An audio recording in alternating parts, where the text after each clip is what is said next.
Hello everyone आज video को आपण मानक स्वागत। तो पिला माने वर्तमान उत्कल यूनिवर्सिटी तरफ फिफ्थ सेमिस्टर पिला मन पई गोटे बड़ अपडेट बतन आसी जाइछि। हेला पिला माने कौन अपडेट रही तुम मान रिजल्ट ऊपर गोटे अपडेट रही पिला माने कौन रही आ रिजल्ट केबे केमिति आसीबो सबू डिटेल्स रे जानिया पई पिला माने भिडियोटी को फास्ट रु लास्ट पर्यटन टिके केयरफुली देखंतु आ सुनंतु सबू डिटेल्स रे पिला माने मु कहबी। आर्ट्स साइंस कॉमर्स एका दिन रिजल्ट बाहर कि अलग दिन बाहर जेहेतु से एग्जाम अलग अलग है तो रिजल्ट एका दिन ना अलग दिन बाहर सबू पिला मन पई इनफॉरमेशन यही गोटे वीडियो ही रहिबो। हेला पिला माने आ जो माने आम चैनल को सब्सक्राइब करना आम चैनल को सब्सक्राइब कर रखंतु कारण जितेबले रिजल्ट कि जहाँ भी नोटिस आसीबो सबू अपडेट मु आपण मानकू यही चैनल रे प्रोवाइड कर देबी। आ टेलीग्राम चैनल रे जो माने भी जॉइन ही नांती से मान जाय कि जॉइन ही जानतु। तो देखो पिला माने बतन एटी देखि परथिबे उत्कल यूनिवर्सिटी रो ऑफिशियल वेबसाइट UUEMS। तो बतन मु ऑफिशियल वेबसाइट रो अछि तो तमान मु देखौजी कोन बड़ अपडेट आसीची बतन। तो पिला देखो मु टिके स्क्रॉल डाउन कली तो देखो पिलानी ये गोटे नुआ नोटिस बतन आसीची apply for examinership for +3 fifth semester regular valuation. तो पिला माने तुम मानकर फिफ्थ सेमिस्टर एग्जाम कह गले इथिक्स वैल्यू को माने आर्ट्स आउ साइंस कथा कहूची इथिक्स वैल्यू को छाड़ देले आउ तुम मानकर सब एग्जाम सरी जाइची। हेला पिला माने आउ इथिक्स वैल्यू जो अच्छी तुम मानकर सेटा तो कॉलेज तुम खाता देखिबो तो सेति देखो पिलाने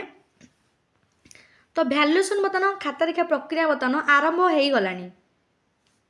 तो मुझे मारिक देखे दउची क्लिक कर दउची देखंतु एटी देख UUEMS तरफ देख ये आसी जाइए माने जो भी सार खाता देखिए टीचर खाता देखिए से डिपार्टमेंट सिलेक्ट करेंगे जो डिपार्टमेंट देख ये क्लिक कर देखे दूसरी धन जहाँ भी हो केमिस्ट्री पकेली तो तांकर ये टीचर कोड थी से पकेबे डेट ऑफ बर्थ सेटा भी से पकेबे आ मोबाइल नंबर पकेकी सर्च टीचर डिटेल्स मारिबे। तो एमिति तांकर से माने माने अप्लाई करेंगे एग्जामिनेशन जो माने एग्जाम आंसर खाता देखिए तो से माने एमिति खाता देखिए तो तुम मान खाता देखिया प्रक्रिया ऑलरेडी आरंभ हो गलानी। पिलाने आर्ट्स साइंस जेहेतु एग्जाम ऑलरेडी सरी जाइची इथिक्स वैल्यू को छाड़िकी तो कॉमर्स पिला मानकर तुम जब देखा तो तुम मानकर से 30 रु इथिक्स वैल्यू अच्छी आ 3 तारीख रे तुम मानकर एग्जाम सरी जाउची तो तुम मानकर भी से माने तुम खाता देखा प्रक्रिया आरंभ हो बहुत जल्दी। तो देखी पार्थिव ये नोटिस तुम आसी जाइए आ गोटे भी नोटिस तुमको देखे दूची। तो देख तुम जानती उत्कल यूनिवर्सिटी 3 थर पाखापाखि फिफ्थ सेमिस्टर पिला नोटिस चेंज करची तो एग्जाम से घुंचाई 12 तारीख गोटे एग्जाम थिला तो ताकू 30 तारीख को नहीं जाइए तो पिला देखे दूची। देख आर्ट्स साइंस कॉमर्स रो देख मुझे देखे दूची एका दिन में बाहर कि ना तुम मानू पिला क्लीयर कर दूची धो पिला माने देखे दूची पिलाने आउ थे वीडियो करार कारण कौन कि कारण से वीडियोटारे वॉइस टिके क्लीयर आसुनथिला कौन तो जाननी मु तो तथापि माइक भी यूज करती से माइक तो टिके स्क्रू ढिला बोधे थिला बोधे ना कौन तो से पिलाने कमेंट कले टिके वॉइस क्लीयर आसुनी तो से आउ थे वीडियो गली जेहेतु बहुत इंपोर्टेंट इनफॉरमेशन से वीडियो थिला तो से आउ थे वीडियो करा बाध्य हली मु। तो पिलाने देख ये 30 तारीख रे साइंस आर्ट्स सरुची आउ 3 तारीख रे पिला माने 3 तारीख दिन कॉमर्स पिलांकर एग्जाम सरुची हेला पिला माने तो तांको एग्जाम 3 तारीख दिन सर जाउची आरो पिला देखे कह दउची जेहेतु से 3 तारीख एग्जाम सर जाउची तो आर्ट्स साइंस आ कॉमर्स कौन कहली पिला माने आर्ट्स साइंस कॉमर्स एका दिन रे पिला माने रिजल्ट बाहर कौन कहली पिला एका दिन रे रिजल्ट बाहर जेहेतु हाँ टिके कारणवशतः किसी कारणवशतः से घुंची जाइए किंतु नोटिस तो बाहर थिला ना एका टाइम हम बोली रिजल्ट पिलाने एका टाइम बाहर करदेव गोटे दिन आर्ट्स साइंस कॉमर्स 3 जनकर बाहर करिवो। आ रहला पिला माने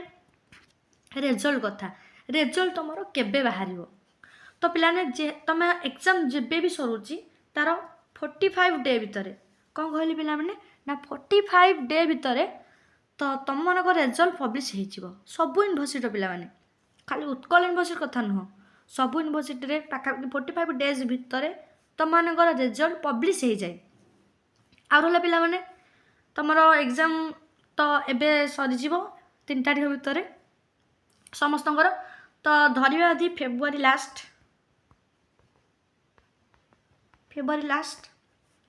आ रहला मार्च फास्ट फेब्रुआरी लास्ट वीक आ मार्च फास्ट वीक रे तुम मानकर बहुत चांसेस अच्छी ता भीतर तुम मानकर रिजल्ट बाहर करदेव कारण पिला माने तुम मानकर आ डेरी करनी रिजल्ट बाहर कर जेहेतु देख तुम एग्जाम ये इथिक्स वैल्यू जेहेतु से कॉलेज खाता देखिए तथापि तुम जो एग्जाम ऑलरेडी सरी जाइए आर्ट्स साइंस पिला मानकर इथिक्स वैल्यू छाड़ी तो सरीगला ना जो पेपर टीचर मैंने अलग यूनिवर्सिटी जाए खाता देखिए तो से जेहेतु सरीगला खाता देखा पकड़ा पिला मैंने एबेठू आरंभ हो गलानी तो एबेठू आरंभ है मैंने बहुत जल्दी तुम मानकर 5th सेमिस्टर रिजल्ट बहुत जल्दी बाहर करदेव है कि बहुत जल्दी तुम मानकर रिजल्ट पब्लिश करदेव कारण तुम मान पुणी 6th सेमिस्टर अच्छी 6th सेमिस्टर पुणी तापाई अच्छी भी रिजल्ट सी बाहर पर तुम कौटी भी माने एडमिशन कर सेटा देखिकी सी एत जल्दी एग्जाम कर रिजल्ट भी बहुत जल्दी उत्कल यूनिवर्सिटी 5th सेमिस्टर पिला बाहर करदेव। आ रहा जहाँ भी पीजी बीडी एंट्रांस जहाँ भी होता प्रिपेरेसन वीडियो आसो पिला माने निहाती। आ रहा इथिक्स वैल्यू पिला माने इथिक्स वैल्यू पिला माने आम चैनल को सब्सक्राइब कर रखु इथिक्स वैल्यूर तुम मानकर सियोर शॉर्ट क्वेश्चन एग्जाम पूर्व तुम मानक प्रोवाइड कर पाने विथ आंसर्स है कि इंग्लिश आ ओडिया बोथ मीडियम तुम मानकर क्वेश्चन विथ आंसर्स प्रोवाइड कर एग्जाम पूर्व इथिक्स वैल्यूर आ रहा सियोर शॉर्ट क्वेश्चन भी तुम आसीज बर्तमान पर्यटन जी भी अपलोड हो तुम से भर पढ़ु था तुम से भर क्वेश्चन निहाती आसीज पे आ रहा पे जो मैंने भी टेलीग्राम चैनल जॉइन होना से तुमको विभिन्न अपडेट मिल जाकि तुमने जॉइन हो पार आ रहा पे आम चैनल को अधिक मात्रा पे शेयर करूँ आ जिते बेले भी जहाँ अपडेट पायापी आम चैनल को सब्सक्राइब कर रखु एवं नोटिफिकेशन उपरे ऑल रे क्लिक कर दिंतु जहाँद्वारा सर्वप्रथम वीडियो तुम मैंने पाइपर आ इथिक्स वैल्यू दिन ता पूर्व दिन पिला माने चैनल अपडेट थे तुम माने sure short question with answer जोड़ा कि तुम एग्जाम बहुत ही हेल्पफुल हम सब पिला माने मिल जाव आ जहाँ भी किसी डाउट रोज पिला माने तुम कमेंट रे पचारि पारिबो।